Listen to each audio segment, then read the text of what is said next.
EVM शुरू किसने की थी? कांग्रेस थी ना उस समय, शासन में कांग्रेस थी। आज वही कह रही है कि ईवीएम हैक हो रही। तो क्या आपने गलत शुरुआत की? तो क्या आपने उसकी स्टार्टिंग गलत की? भारतीय जनता पार्टी तो उस समय नहीं थी। मीठा मीठा गप गप, कड़ुआ कड़ुआ थू थू। तेलंगाना जीत गए तो हैक नहीं हुई, हिमाचल प्रदेश जीत गए तो हैक नहीं हुई, दिल्ली विधानसभा जीत गए, पंजाब जीत गए, कर्नाटक जीत गए तो हैक नहीं हुई, मध्य प्रदेश राजस्थान हार गए तो हैक हो गई। डेमो करें ना, संसद में डेमो करके दिखाएं कहां से हैक होती है। इलेक्शन को गुमराह करने के लिए है। 2024 का चुनाव जो आ चुका है, नजदीकी है जो होने वाला लोकसभा चुनाव। लेकिन आपको बता दें, जब भी कोई चुनाव होता है, चाहे विधानसभा का हो या लोकसभा का चुनाव हो, एक मुद्दा सबसे ज्यादा उठाया जाता है। मुद्दा होता है ईवीएम हैक। इस पर कहा जाता है जो पार्टी जीत जाती है, यानी कि सत्ता पक्ष, उस पर ये आरोप लगाए जाते हैं। अभी बीजेपी की पार्टी है केंद्र में, तो कहा जाता है कि ईवीएम हैक कर लेती है, और विपक्षी पार्टियों ने कई बार ऐसे आरोप लगाए। अभी जब 5 राज्यों में विधानसभा चुनाव हुए, तो तेलंगाना में जब कांग्रेस जीती तो वहां कुछ नहीं, लेकिन जहां हार गए मध्य प्रदेश, राजस्थान और छत्तीसगढ़, तो कहा गया कि ईवीएम हैक कर ली। इससे पहले जब उत्तर प्रदेश में भी विधानसभा चुनाव हुआ तो अखिलेश यादव ने भी यही आरोप लगाया था, और जब अखिलेश यादव को नोटिस भेजा गया चुनाव आयोग की तरफ से, कहा गया कि इस पर सबूत दो, तो कोई भी सबूत देने के लिए आगे नहीं बढ़ता।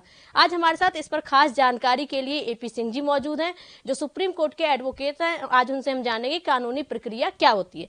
सर, ये मुद्दा जो होता है जी, बार बार उठता है कि ईवीएम हैक हो गई। क्या ईवीएम हैक हो सकती है? नहीं, ये वो वाली बात है, मीठा मीठा गप गप, कड़ुआ कड़ुआ थू थू। तेलंगाना जीत गए तो हैक नहीं हुई, हिमाचल प्रदेश जीत गए तो हैक नहीं हुई, दिल्ली विधानसभा जीत गए, पंजाब जीत गए, कर्नाटक जीत गए तो हैक नहीं हुई, मध्य प्रदेश राजस्थान हार गए तो हैक हो गई। तो इस तरह से ऐसे नहीं चलता है। अगर हैक होगी तो फिर सभी जगह हैक होगी। तो फिर तेलंगाना क्यों छोड़ते, कर्नाटक क्यों छोड़ते, हिमाचल क्यों छोड़ते, दिल्ली क्यों छोड़ते, पंजाब क्यों छोड़ते? तो ये उचित नहीं है। ऐसी राजनीति में अपना पल्ला झाड़ने के लिए, अपनी इज्जत बचाने के लिए, आगे का चुनावी मुद्दा रखने के लिए, कि चुनाव में विपक्ष को रखने के लिए, विपक्ष को जिंदा रखने के लिए इस तरह के आरोप लगाए जाते हैं और ईवीएम को बदनाम किया जाता है। सामने कोई नहीं आता। संसद में डेमो करें ना, संसद में डेमो करके दिखाएं कहां से हैक होती है। इलेक्शन कमीशन ऑफ इंडिया बुला चुका है। इलेक्शन कमीशन ऑफ इंडिया ने सभी राजनीतिक दलों को बुलाया, उनसे बात की, उनसे चर्चा की, लेकिन कहीं भी कहीं सिद्ध नहीं हुआ। तो इस तरह से जो करते हैं ये पूरी तरह से गलत है, जनता को गुमराह करने के लिए है।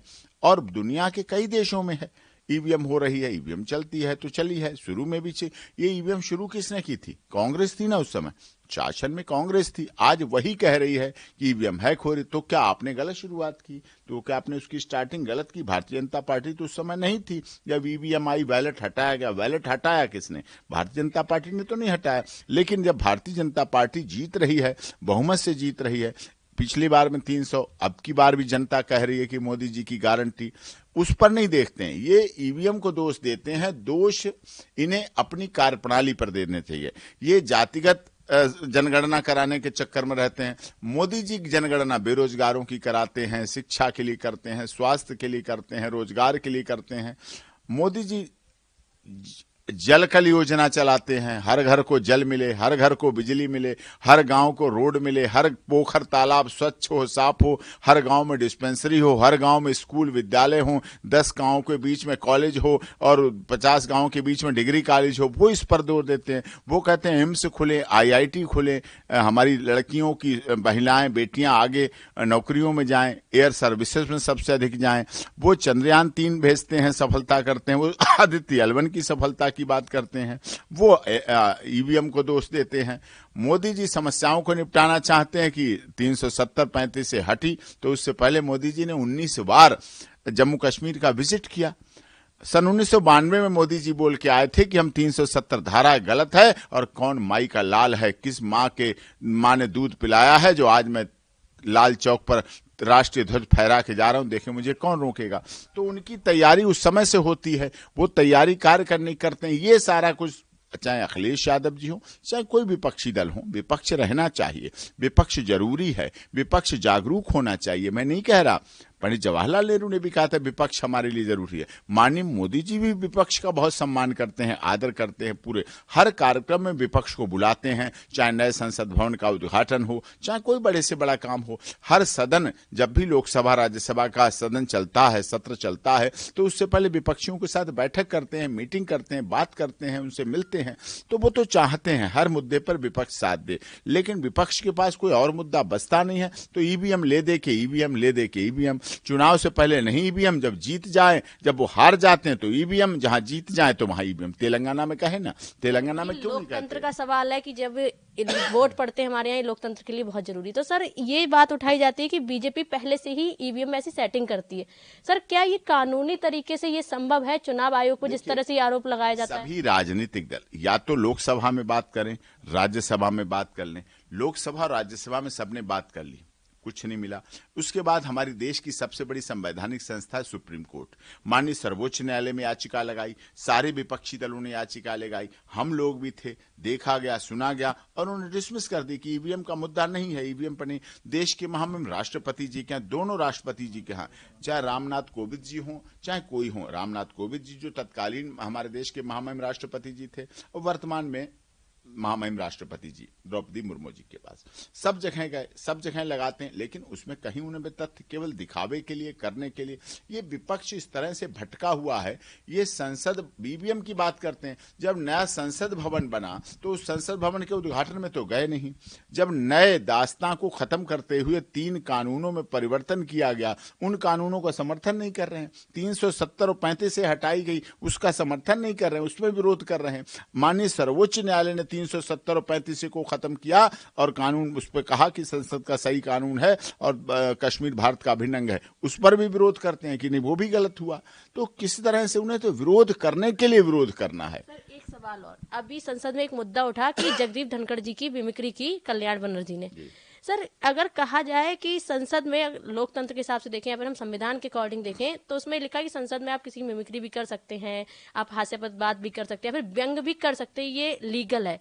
क्या संसद के बाहर करना है? लोगों ने कहा कि ये हमारा अधिकार, क्या संसद के बाहर करना अधिकार है? ये अपमान की श्रेणी में आता है या नहीं आता? अपमान की श्रेणी में आता है, लेकिन है क्या, आपने सांसद की कर ले, समकक्ष कर ले, कोई बात नहीं, लेकिन क्या बेटा बाप की मिमिक्री करेगा, दादा की मिमिक्री करेगा? उपराष्ट्रपति का पद हमारे देश में संवैधानिक पद है। जगदीप धनखड़ की मिमिक्री करो, मजाक बनाओ, कोई फर्क नहीं पड़ता, लेकिन एक संवैधानिक पद की गरिमा आपको रखनी पड़ेगी। जिस देश के उपराष्ट्रपति जो सभापति है, राज्यसभा का मुख्य है, उसके मिमिक्री करना लोगों को पसंद नहीं आता है। वो सम्मानित पद है, वो आदर का पद है, वो योग्यता का पद है, वो हमारे भारत के संविधान निर्माता डॉक्टर भीमराव अंबेडकर जी की आकांक्षाओं, अभिलाषाओं, अपेक्षाओं के विपरीत बैठता है। उनकी मिमिक्री करना किस लिए करना, क्या मतलब है? इतना गिरने की क्या जरूरत है? वीडियो बना रहे हैं, आप विरोध करिए कि सभापति महोदय आप गलत बोल रहे हैं, सभापति महोदय आप पक्षपात कर रहे हैं, ये बोलिए ना, कौन मना कर रहा है? लेकिन इस तरह से करना तो एक पद की गरिमा खत्म होती है। चाहे देश के महामहिम राष्ट्रपति जी का पद हो, चाहे उपराष्ट्रपति जी का पद हो, चाहे देश के महामहिम सुप्रीम कोर्ट के honourable chief justice of India हो, चाहे ऑनरेबल जस्टिस ऑफ इंडिया हो और हाई कोर्ट के माननीय कोई भी न्यायाधीश हो, सबका एक संवैधानिक पद है। वो व्यक्ति कुछ नहीं होता है, उसके पद की गरिमा अधिक होती है। जब वो पद पर रहता है तो उसकी गरिमा अलग होती है, जब वो पद पे नहीं रहता तो उसकी गरिमा अलग होती है, परिवर्तन हो जाता है। तो उनके साथ ऐसा करना हास्यास्पद। मोदी जी भी जानते हैं, सभी लोग जानते हैं, सभी सदन में जानते हैं, उसका एक दायरा होता है, आपस में कर लीजिए, सांसद कर लें, लेकिन राष्ट्रपति, उपराष्ट्रपति ये पद ऐसे हैं जिनके लिए गर्व होना चाहिए, सम्मान होना चाहिए। लोकसभा स्पीकर का पद सबके लिए होता है। राष्ट्रपति, उपराष्ट्रपति किसी पार्टी के नहीं होते हैं, किसी पार्टी के नहीं होते कि भारतीय जनता पार्टी के, इंडिया गठबंधन के, कांग्रेस के, नहीं, वो देश के होते हैं, वो संविधान के होते हैं, वो सदन के होते हैं, वो सांसद के होते हैं। उनकी मिमिक्री करने का मतलब था आप देश की जनता की मिमिक्री कर रहे हैं, हास्यास्पद कर रहे हैं, और फिर कोई मतलब हो, कुछ गलत किया हो, कोई झुक के ऐसे मिलता है, किसी की आदत है हाथ जोड़ के मिलने की, कोई ऐसे नमस्ते करता है, कोई ऐसे नमस्ते करता है, कोई ऐसे करता है, सबका अपना अपना अलग ढंग है। तो कोई अगर झुक के जो आपसे मिला होगा, यकीनन उसका कद आपसे बढ़ जाता है, तो वो सम्मानित पद हो जाता है, तो इसलिए वो करना है। लेकिन ये इतनी बड़ी बात भी नहीं है। खैर, अब का बात खत्म हो चुकी है। देश के महामहिम उपराष्ट्रपति जी ने भी दे दिया अपना, सबने दे दिया अपना व्यू दे दिया। ये मुद्दा भी सत्ता और विपक्ष में बंट गया। दुख ये हुआ, विपक्ष कहने लगा नहीं, इससे कोई फर्क नहीं पड़ता। सत्ता ने अपना प्रशंसकों को बना लिया। कुछ लोगों ने जातिगत मुद्दा बना दिया कि जगदीप धनखड़ की जाट है, जाट समाज का अपमान है, किसान का अपमान है, गांव के व्यक्ति का अपमान है, कोई अधिवक्ता का अपमान है, तो इस तरह से अपमान है, कोई बुजुर्ग व्यक्ति का अपमान है। लेकिन इसे जाति से भी नहीं जोड़ना चाहिए। राष्ट्रपति की कोई जाति नहीं होती, उपराष्ट्रपति की कोई जाति नहीं। अगर आज हमारे देश की महामहिम राष्ट्रपति द्रौपदी मुर्मू जी कहें कि मैं आदिवासी समाज से हूं, नहीं, वो सवर्ण की भी हैं, वो सर्व समाज की हैं, वो सर्वजन हिताय की हैं, वो सर्वजन सुखाय की बात करती हैं, वो वसुधैव कुटुंबकम की बात करती हैं। वो ऐसी सरकार की देश की महामहिम राष्ट्रपति हैं जिनका नारा है सबका साथ, सबका विकास, सबका विश्वास और सबके साथ न्याय। किसी एक दायरे में नहीं बांधा सकता, ये आवश्यक है इसमें होना। आपने एक बहुत अच्छी बात कही। आपने कहा कि उपराष्ट्रपति या स्पीकर जो होता है वो किसी पार्टी का नहीं होता, विपक्ष का भी होता है और पक्ष का भी होता है और जनता का भी होता है। लेकिन जगदीप धनखड़ जी पर पहले आरोप लगे थे जब पहले संसद चली, इस बार भी ये आरोप लगे कि जगदीप धनखड़ जी ने 147 सांसदों को इसलिए निलंबित कर दिया बीजेपी के कहने पर। लेकिन अगर देखा जाए तो सबसे पहले सबसे ज्यादा सांसद राजीव गांधी जी के टाइम में सबसे ज्यादा निलंबित किए गए थे। तो ये मुद्दा सर कानूनी है और ये संविधान के अकॉर्डिंग है या फिर ये वाकई बीजेपी के पक्ष में ऐसा हुआ? आपकी इस पर क्या राय है? पक्ष विपक्ष की नहीं बात होती। जब भी सभापति को लगता है, चाहे कांग्रेस के समय में भी विपक्षियों का हुआ, सांसदों को निकाला गया, सांसदों का किया विरोध होता है। सत्ता और विपक्ष में जब कोई मुद्दा नहीं मिलता है तो ये मुद्दे रह जाते हैं। बाइकाट करो, बोलने की क्षमता है नहीं। लेकिन ये गलत है, देश के लिए गलत है। देश के लिए क्या होना चाहिए? जब संसद चल रही है, संसद का एक एक मिनट लाखों रुपए का बैठता है, उसका खर्च, जितने सांसद आते हैं, फ्लाइट से आते हैं, टिकट से आते हैं, ट्रेन, सब सरकार का मतलब जनता दे रही है, जनता खर्च कर रही है। उनकी कोठियां, उनकी गाड़ियां, उनकी सुरक्षा, उनका सदन का पूरा खर्च चल रहा है। तो वो पूरा खर्च होता है देश के आम गरीब, दलित, शोषित, पीड़ित, मजदूर, मजलूम के लोगों का। गुवाहाटी से चौपाटी, कन्याकुमारी से कश्मीर तक के लोग इस बात को देखते हैं, सुनते हैं, समझते हैं। तो इस पे जो भी खर्च होता है वो देश का खर्च होता है। तो सभी सांसदों को सकारात्मक चर्चा करनी चाहिए, मुद्दे की चर्चा करनी चाहिए। मैं ये नहीं कहता सत्ता से लड़ो मत, सत्ता से लड़ो, मुद्दे के आधार पर लड़ो। कोई सत्ता विपक्ष हो, आवाज उठाओ, बात करो, सत्ता पर आरोप लगाओ, लेकिन मर्यादा के साथ, सम्मान के साथ और संविधान के साथ। उसको कानूनी तरीके से विरोध करिए, चर्चा कीजिए। चर्चा का रिजल्ट तो निकलेगा। मंथन होता है तो सब कुछ निकलेगा। अगर जहर निकलता है तो अमृत भी निकलता है। पहले देवताओं में मंथन होता था। क्या मंथन होता था? अगर असुर निकलते थे तो देवता भी निकलते थे। अगर जहर निकलता था, विष निकलता था, तो अमृत भी निकलता था। तो ये चीज निकलनी चाहिए जो देश हित के लिए और देश के सार्वजनिक सार्वभौमिक विकास के लिए। ये लोग, कई लोग डालते हैं, हमारे पेज पर भी ये जो मिमिक्री वाली बात और डाली, डॉक्टर एपी सिंह लार पेज पे डाली, इंस्टाग्राम डॉक्टर एपी सिंह लार पे लिखा लोगों ने कि सिंह साहब ये क्या गलत है, सही है, गलत है, सही है। तो लोग उस पर जानना चाहते हैं। आज सोशल मीडिया का जमाना है, आज सब कुछ बहुत जल्दी पहुंच जाता है। आज सरकार ना भी चाहे तब भी आम जनता में पहुंच जाती वो है। चाहे संसद पे जो पाउडर डाला गया वो भी था, गलत था, लोग उसको भी सपोर्ट करने लगे। क्या बताएं, जो लोग घुसे उसमें और जो पाउडर डाला गया उस पे, तो उस पे लोग गैस पे भी करने लगे कि ये कोई बात नहीं, तो बेरोजगारी है। अरे साहब, ये बेरोजगारी कैसे हो सकती है? आपको विरोध करना, जंतर मंतर करिए, धरना दीजिए, प्रदर्शन दीजिए, रिप्रेजेंटेशन दीजिए, मेमोरेंडम दीजिए, ज्ञापन दीजिए, आप सब कुछ कीजिए। अगर उसमें साइनाइड पाउडर होता, अगर साइनाइड पाउडर होता तो कितने लोगों को छा जाता, कितने लोगों की मौत हो सकती, हार्ट अटैक हो सकता था हमारे माननीय सांसदों का। वो सांसदों पर जो हुआ वो किसी पार्टी का थोड़ी देख के किया गया कि नहीं साहब विपक्ष के ऊपर नहीं कर रहे हैं, सत्ता के ऊपर कर रहे हैं। वो तो सारे सांसद शामिल थे, राहुल गांधी भी थे सदन में। बाई चांस माननीय मोदी जी, देश के प्रधानमंत्री, गृह मंत्री और रक्षा मंत्री जी नहीं थे, छत्तीसगढ़ और वहां गए हुए थे शपथ ग्रहण समारोह में। लेकिन हुआ तो गलत, तो उसका विरोध करना चाहिए। एक साथ मिलकर गलत का विरोध करो, सही का सपोर्ट करो। जब ट्रिपल तलाक पास हुआ सुप्रीम कोर्ट में तो संसद में चर्चा हुई और संसद में उसकी तारीफ होनी चाहिए थी। 370 और 35 से हटी तो संसद में सबको खुश होकर कहना चाहिए आज मेरा गांव मेरी माटी मेरा देश, और ब्राह्मण परिवारों को, जम्मू कश्मीर के ब्राह्मण परिवारों को आज न्याय मिला। 370 हटी। हर घर तिरंगा, घर घर तिरंगा पर लोगों को सवाल नहीं उठाने चाहिए। हर घर तिरंगा, घर घर तिरंगा को स्वीकार करना चाहिए। अगर माननीय सर्वोच्च न्यायालय ने हमारे केस में सेम सेक्स मैरिज पर हटाया कि सेम सेक्स मैरिज हम नहीं लागू करेंगे, क्योंकि हमारे यहाँ समाज में शादी संस्कार है, रीति है, रिवाज है, पद्धति है, और समाज और सुप्रीम कोर्ट ने कहा कि आप जाइए संसद में जाइए, संसद इस पर करेगा, तो गलत था। निर्णय अच्छा था, सुप्रीम कोर्ट ने अच्छा किया, लेकिन उस पर भी लोग साथ नहीं है। मतलब ऐसी सामाजिक चीजों पे भी साथ नहीं। ट्रिपल तलाक माननीय सर्वोच्च न्यायालय ने क्वैश किया, लेकिन उस पर भी लोग साथ नहीं है। साथ अच्छे का तो दो, जो सही बात हो उसका तो दो, गलत का विरोध करो, तब तो लोग फर्क कर पाएंगे कि अच्छा और गलत का विरोध। अभी क्या होता है, सत्ता कुछ भी बोले सब गलत, विपक्ष के लिए सब गलत। ऐसा नहीं होता है, अच्छे भी कार्य होते हैं। मनमोहन सिंह जी ने भी अच्छे कार्य किए, आदरणीय अटल बिहारी वाजपेयी जी ने भी अच्छे कार्य किए, इंद्र कुमार गुजराल ने भी अच्छे कार्य किए, चंद्रशेखर जी ने भी अच्छे कार्य किए, इंदिरा जी के भी कुछ अच्छे कार्य जरूर रहे होंगे। माननीय मोदी जी के ज्यादा अच्छे कार्य हैं, उनकी क्षमता अलग है, उनकी सोच अलग है।